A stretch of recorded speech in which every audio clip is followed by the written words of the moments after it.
Good morning everyone. चलो, पिछले class में हम लोग बहादुर चैप्टर पूरा पढ़ चुके हैं, उसका सारांश भी हो चुका है। कुछ लोगों से सुने हैं, कुछ लोगों से नहीं सुने हैं, तो ऐसा ना समझे कि उनसे ना सुना जाएगा। कभी भी किसी से भी सुना जा सकता है किसी भी चैप्टर का सारांश।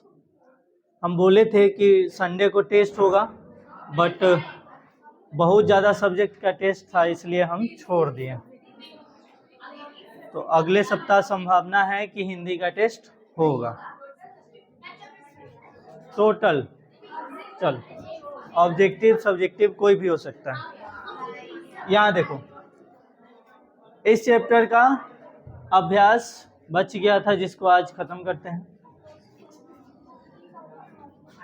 बोध और अभ्यास चैप्टर के बाद जो प्रश्न आते हैं वो न मानेगा सब, बोल दो एक बार।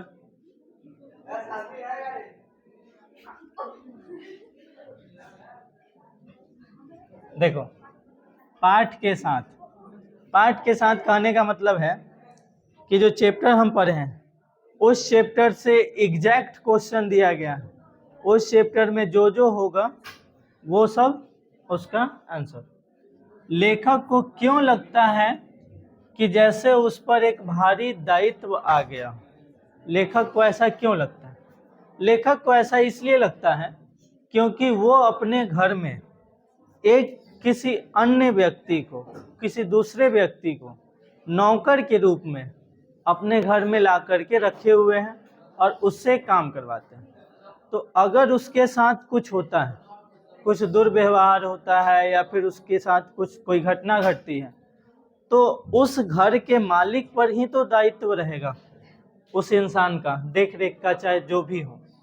तो लेखक को इसलिए लगता है क्योंकि वो नौकर के रूप में दिल बहादुर को रखे हुए हैं, इसलिए उनको लगता है कि भारी दायित्व आ गया है।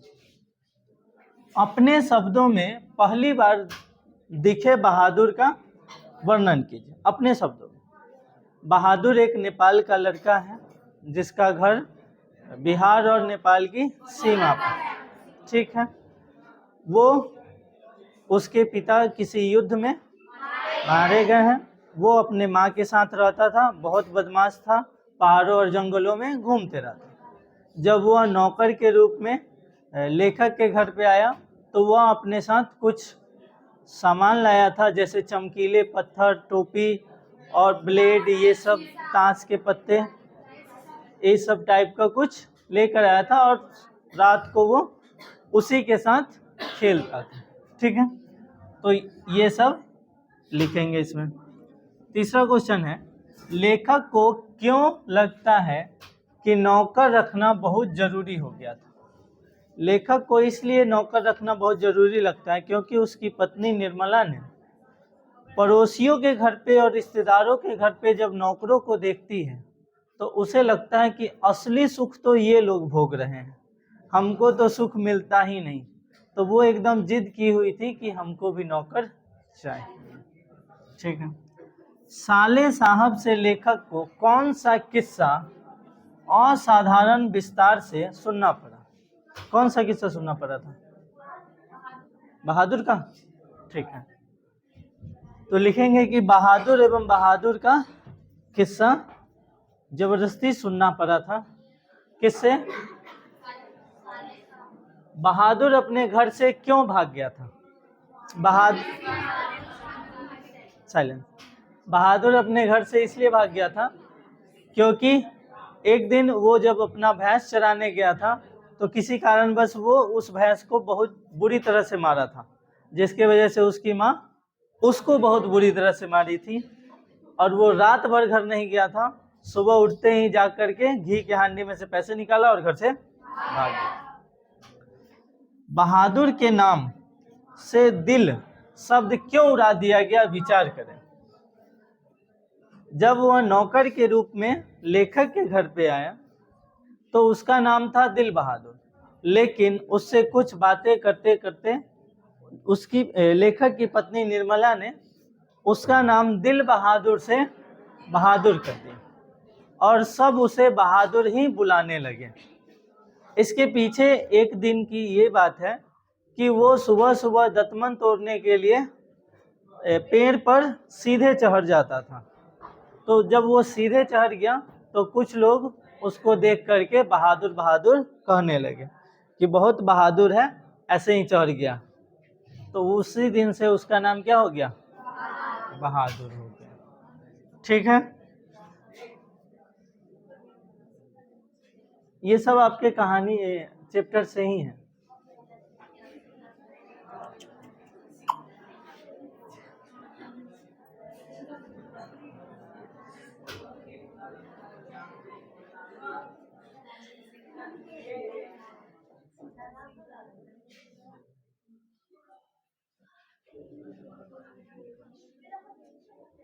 हाँ, कितना बात करती है, चुप रहो ना। इधर देखो, व्याख्या करें। उसकी हंसी बड़ी कोमल और मीठी थी, जैसे फूल की पंखुड़ियां बिखर गई। किसकी हंसी? किसने कहा? निर्मला ने। तो इसका व्याख्या करना है, मतलब 2-3 लाइन में इसके बारे में बताना है। पर अब बहादुर से भूल गलतियां अधिक होने लगी थी। किस बारे में बताया जा रहा है? जब किशोर उसको मारता था, उसके बाद जब सभी लोग उसके साथ दुर्व्यवहार करने लगे, उसके बाद दिल बहादुर से बहुत सारी गलतियां होने लगी थी। कभी कुछ भूल जाता था, कभी कुछ भूल जाता था। छटपटाएगी। आगे देखो, अगर वह कुछ चुरा कर ले गया होता तो संतोष हो जाता। किसने बोला? क्यों? क्योंकि बहुत दिनों तक टॉर्चर सहने के बाद, दुर्व्यवहार होने के बाद एक दिन बहादुर घर से भाग जाता। तब निर्मला बोलती है कि वो कुछ ले जाता तो संतोष हो जाता, वो कुछ लेकर के भी नहीं गया। यदि मैं न मारता तो शायद वह न जाता। कौन सोचता है? लेखक अपने मन में ये सोचते हैं, भले सारे घर के लोग उसे मारते थे, बट अगर हम नहीं मारे होते तो वो शायद नहीं जाता। 8वां क्वेश्चन, काम धाम के बाद रात को अपने बिस्तर पर बहादुर का लेखक किन शब्दों में चित्रण करता है? चित्र का आशय स्पष्ट करें, मतलब उसके बारे में बताइए।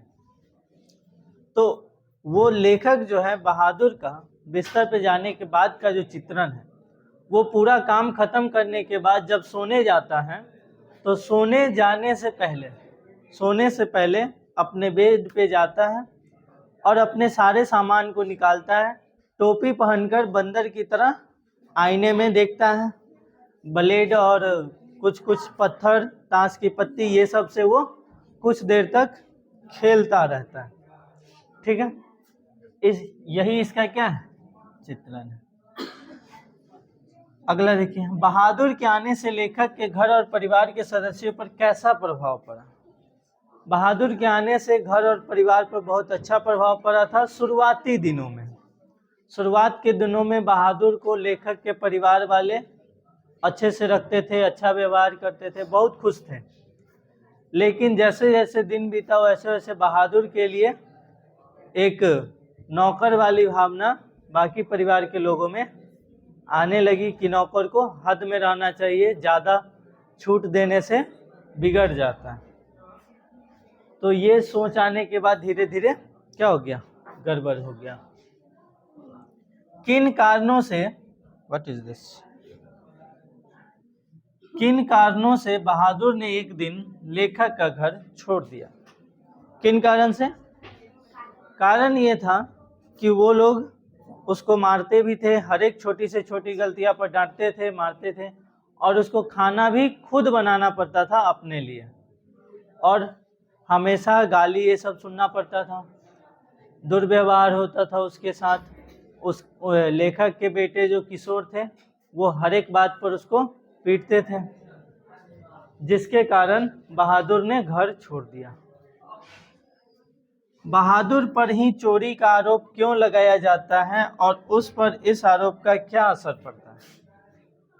एक दिन की बात है जब लेखक के कोई रिश्तेदार उनके घर आए, तो वो बोलते हैं कि मैं अपने साथ 11 रुपये लेकर आया था और इसी चारपाई पे रखा था, वो मिल नहीं रहा है, आप जरा उससे पूछिए। तो इसलिए वह चोरी का इल्जाम किसके सर लगता है? बहादुर के सर पे लगता है, क्योंकि उनके रिश्तेदार बोलते हैं कि उससे पूछिए, वही यहाँ पर खड़ा था, शायद वह ले लिया होगा। ठीक है। घर आए रिश्तेदार ने कैसा प्रपंच रचा और उसका क्या परिणाम निकला?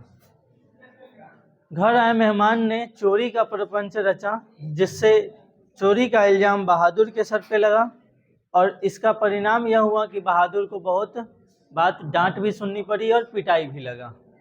ठीक है। बहादुर के चले जाने पर सबको पछतावा क्यों होता है? बहादुर के चले जाने पर सबको पछतावा इसलिए होता है क्योंकि बहादुर इतने दिनों तक अच्छे से काम करने के बावजूद उसके बजाय उसके लिए कुछ भी लेकर नहीं गया। ना वो अपनी तनख्वाह लिया, ना वो अपना सामान लेकर गया, कुछ भी लेकर नहीं गया, इसलिए बाकी लोगों को पछतावा होता है। बहादुर किशोर निर्मला और कथावाचक का चरित्र चित्रण करें। मतलब बहादुर का चरित्र कैसा था, लेखक का चरित्र कैसा था, निर्मला का चरित्र कैसा था और किशोर का चरित्र कैसा था। ठीक है। उन सभी के चरित्र और व्यवहार का व्याख्या करना है। जैसे बहादुर एक अच्छा लड़का था जो हर काम अच्छे से करता था। ठीक है। वो जब नौकर के रूप में आया था घर के सभी लोगों का ख्याल रखता था। जब भी निर्मला के दवा खाने का टाइम होता था वो बाकी काम छोड़कर पहले दवा लेकर के आता था। तो ये हो गया बहादुर का चरित्र। उसके बाद लेखक का चरित्र ये था कि वो अपना ऑफिस में काम करते थे, बाकी फैमिली को खुश रखने के लिए जो भी काम होता था वो करते थे। किशोर एक कॉलेज जाने वाला लड़का था, वो थोड़ा घमंडी टाइप का था। वो बहादुर को मारता था और अपना हर एक काम बहादुर से करवाता था। ये हो गया। उसके बाद निर्मला लेखक की पत्नी है जो पड़ोसी या फिर कुछ रिश्तेदारों के घर पे नौकर देखकर नौकर का डिमांड करती है। बाद में नौकर आने के बाद पड़ोसियों के कहने पर उसको नौकर की तरह रहने के लिए बताती है और उसका खाना खुद बनाने के लिए बोलती है। वो खाना उसको बाद में नहीं देती। तो ये हो गया किसका चित्रण? निर्मला का चित्रण। निर्मला को बहादुर के चले जाने पर किस बात का अफसोस हुआ? किस बात का अफसोस हुआ? क्योंकि वो कुछ लेकर के भी नहीं गया था। कहानी छोटा मुंह बड़ी बात कहती है, इस दृष्टि से बहादुर कहानी पर विचार करें। छोटा मुंह बड़ी बात मतलब काम 10 आने का और फेंकता है 100 आने का। तो वो उस तरह की बात का चित्रण करना है बहादुर कहानी में। काम कुछ होता है कुछ। हाँ, वो हमको सुनाई दे रहा है।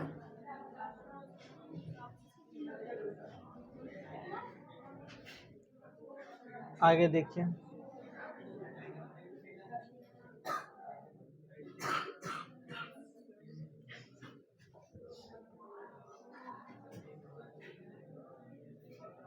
कहाँ तक हो चुका है?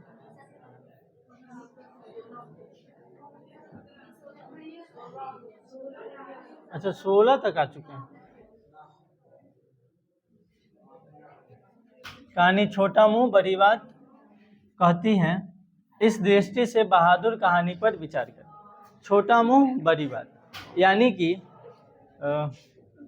जो लेखक हैं और जो नौकर हैं, जैसे किसी का ऐसा है कि वो कुछ कर नहीं सकता है लेकिन बोलता है कि हम ये कर देंगे वो कर देंगे ऐसे वैसे, सेम टू सेम नेता की तरह। करता कुछ नहीं है, खाली फेंकता है। तो छोटा मुंह बड़ी बात। तो इस तात्पर्य को लेकर बहादुर कहानी को आप किस दृष्टि से देखते हैं उस चीज की व्याख्या करना है। इसमें एक किशोर नाम का है, उससे कुछ होने वाला होने को है नहीं और वो खामखा बहादुर जो एक नौकर है उस पर अपना हुक्म चलाता है।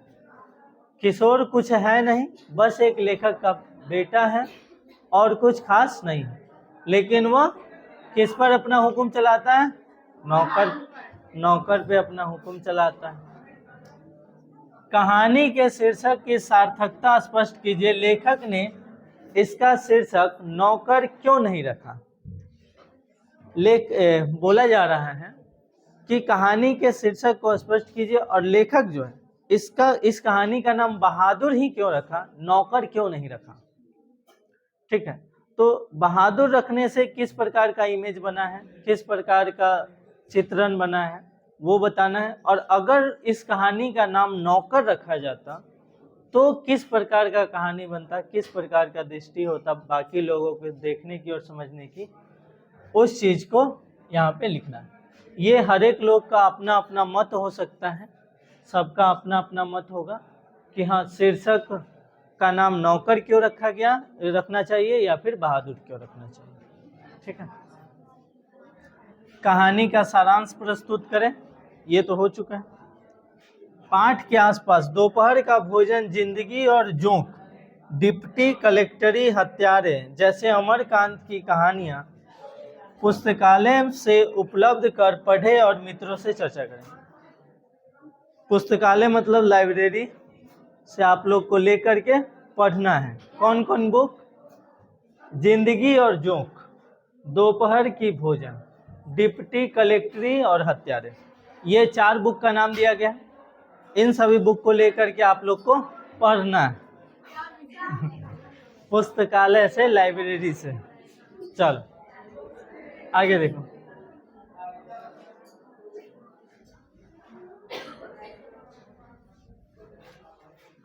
अमरकांत के समकालीन कहानीकारों के बारे में अपने शिक्षक से जानकारी प्राप्त करें। अमरकांत जी के समय और कितने लेखक थे, उनका नाम 2-4 गो का पता करना है। ठीक है, अमरकांत का वानर सेना नामक बाल उपन्यास खोज कर पढ़ें। ये जो वानर सेना वाला जो उपन्यास है उसको खोज करके पढ़ना है। ये उपन्यास कहाँ से है? आपको पता है कि बच्चों से नौकर का काम लेना अब कानूनन जुर्म है। यह कानून कब बना और इसमें क्या क्या प्रावधान रखे हैं, मालूम करें पॉलिटी के शिक्षक से। पॉलिटी कौन पढ़ाते हैं? रवि सर। हाँ, तो उनसे पूछना कि बच्चों से काम करवाना, 18 साल से कम उम्र के बच्चों से काम करवाना अब एक कानूनन जुर्म है। तो यह कानून कब बना था भारत में कि हाँ 18 साल से कम उम्र के बच्चों से काम करवाना जुर्म है? ठीक है, तो कब बना था वो चीज़ पूछा गया। और इसमें क्या क्या प्रावधान है, मतलब प्रावधान के मतलब अगर आप जबरदस्ती किसी छोटे बच्चे से काम करवाते तो उसमें सजा का प्रावधान रहता है, कुछ फाइन लगेगा, कुछ दिनों की सजा होगी, ये सब टाइप का। तो वो प्रावधान भी मालूम करना है। कौन सब है, कौन सब है?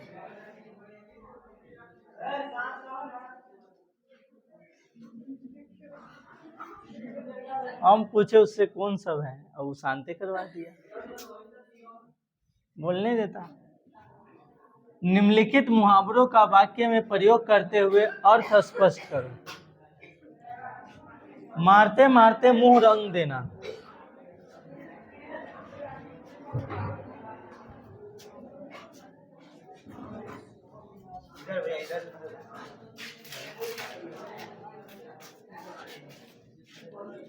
ओए चलो जाओ फील्ड में जाओ, तो सब भागो यहाँ से, भागो जल्दी जल्दी भागो, तो फील्ड में चल निकल, नहीं आना है इधर, जल्दी भागो भागो जल्दी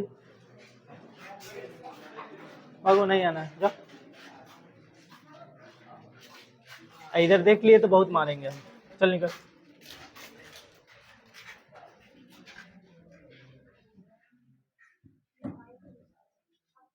आप शांत हुआ, चलो। हाँ, निम्नलिखित मुहावरों का वाक्य में प्रयोग करते हुए अर्थ स्पष्ट करें। मारते मारते मुंह रंग देना, कौन बोलता है? किशोर बोलता है कि निर्मला बोलती है? निर्मला ना बोलती है खाना बनाने टाइम। मारते मारते मुंह रंग देना, हुलिया टाइट करना, हाथ खुलना, मजे में होना, बातों की जलेबी छानना, कहीं का न रहना, 9 2 11 होना। इसका मतलब तो सबको पता है, खाली हाथ जाना, बुरे फंसना, पेट में लंबी दाढ़ी, चहल पहल मचना।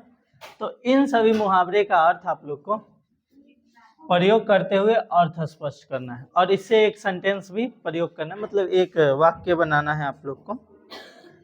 ठीक है, तो ये सब जितने भी बता रहे हैं ये सब को बनाते जाओ, ज्यादा समय नहीं लगता है, 5 मिनट 10 मिनट काफी है अगर मन से बनाएगा तो। नहीं तो सामने टीवी चल रहा है, जा तारक मेहता के चश्मा कहाँ गया। तो उस एक समय में अगर आप 2 काम कीजिएगा तो वो 5 मिनट का 5 घंटा लगना तय है। ह्यूमन ब्रेन का एक खासियत है, वो एक समय में 2 जगह फोकस कर ही नहीं सकता। अगर इधर फोकस करेगा तो इधर से हट जाएगा, इधर करेगा तो इधर से हट जाएगा, कहीं एक ही जगह फोकस। कोई कहता हम सीधा ताकेंगे इधर देखेंगे तो इधर वाला नहीं दिखेगा, फिर कहीं एक ही जगह फोकस करता है, एक बार में 2 जगह फोकस नहीं कर पाएगा। देखो इधर, निम्नलिखित शब्दों का वाक्य में प्रयोग करते हुए लिंग निर्देश करें। रुमाल, ओहदा, भरण पोषण, इज्जत, झंझनाहट, फरमाइश, छेड़खानी, पुलई, फिक्र और चादर। इन सभी का क्या करना है, वाक्य में प्रयोग करना है और लिंग निर्देश बताना है। मतलब कौन सा स्त्रीलिंग है पुल्लिंग है, ये वाला कौन शब्द स्त्रीलिंग है कौन शब्द पुल्लिंग है। निम्नलिखित वाक्यों की बनावट बदलें। पहला है, सहसा मैं काफी गंभीर हो गया था जैसा कि उस व्यक्ति को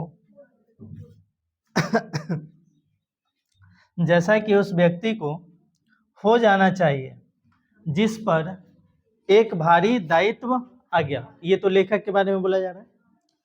कब की बात है, जब किशोर उसको मार रहा था, बहादुर, उसी समय का है ना। सहसा मैं काफी गंभीर हो गया था जैसा कि उस व्यक्ति को हो जाना चाहिए जिस पर एक भारी दायित्व आ गया। वो एकदम सहम गए थे कि ऐसा कैसे हो गया, एक नौकर को इतनी बुरी तरह से मारा जा रहा है, तो वो एकदम सहम गए थे। और ऐसा होना लाजमी है, जिस पर भारी दायित्व होता है वो ऐसा सहम जाता है। ठीक है, तो इसके बारे में क्या करना है, निम्नलिखित वाक्यों की बनावट बदलना है। बनावट बदलने का मतलब बताते हैं, 3 बार करना पड़ेगा। चलो आ जाओ, नीचे आ जाओ, यही नहीं यहाँ। चलो, इसका बनावट कैसे बदला जाए। बनावट बदलने का मतलब ये है कि अगर वह कोई सेंटेंस कोई दूसरे काल में, जैसे दायित्व आ गया हो, तो इसको किसी दूसरे में, जैसे अगर प्रेजेंट में है तो पास्ट में बदल दीजिए। एक इंग्लिश में ऐसे चेंज करते हैं ना, एक्टिव और पैसिव वॉइस में, एक्टिव वॉइस पैसिव वॉइस जैसे चेंज होता है, उसी तरह से इसमें भी बनावट को बदल देना है। अगर प्रेजेंट में है तो पास्ट में ले जाइए, फ्यूचर में ले जाइए। इसको थोड़ा सा कुछ शब्द इधर से उधर करना है, कुछ शब्द अपने से जोड़ना है, कुछ हटाना है, तो उसका बनावट कुछ चेंज हो जाएगा। अर्थ सेम रहना चाहिए, ध्यान से सुनो, उसका बनावट बदले बट अर्थ जो अभी निकल रहा है बाद में भी अर्थ वही निकलना चाहिए। माँ उसकी बड़ी गुस्सैल थी और उसको बहुत मारती थी। ठीक है, इसको भी थोड़ा सा चेंज करना है। मार खाकर भैंस भागी भागी उसकी माँ के पास चली गई जो कुछ दूरी पर एक खेत में काम कर रही थी। इसका भी बनावट बदलना है। मैं उससे बातचीत करना चाहता था पर ऐसी इच्छा रहते हुए भी मैं जानबूझकर गंभीर हो जाता था और दूसरी ओर देखने लगता था। ये लेखक बोल रहे हैं नौकर के बारे में कि मैं उससे बात करना चाहता था बट गंभीर हो जाता था और दूसरी ओर देखने लगता। निर्मला कभी कभी उससे पूछती थी, बहादुर तुमको अपनी माँ की याद आती है? कौन पूछती थी? निर्मला। किससे? कि क्या तुमको अपनी माँ की याद आती है? तो वो बोलता है नहीं। क्या बोलता है? क्यों बोलता है? फिर उसके बाद बोलता है कि वो मारती क्यों थी, तो इसलिए याद नहीं आती। अर्थ की दृष्टि से निम्नलिखित वाक्यों के प्रकार बताएं। निम्नलिखित वाक्यों के प्रकार का मतलब प्रेजेंट, पास्ट, फ्यूचर, वर्तमान काल है कि भूतकाल है कि भविष्य काल है। ठीक है, वो चीज है।